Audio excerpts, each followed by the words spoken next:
Good morning सगळ्यांना. बघा आता हे उशिरा झाला व्हिडिओ. आपण आता सगळ्यात आधी झाडून घेतलं आणि हळद जाडं मीठ टाकून फरशी पुसून घेतली.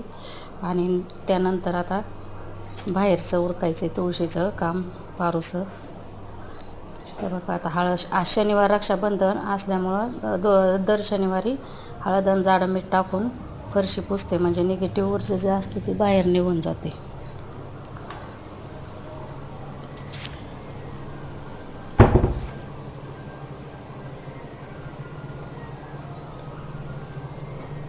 पॉझिटिव्ह एनर्जी फील होते.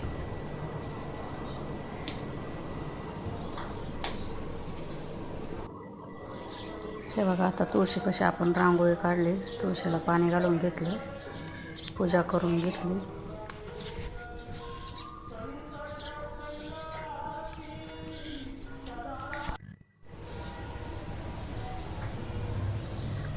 कमळाची फुलं काढायची उंबऱ्यावर.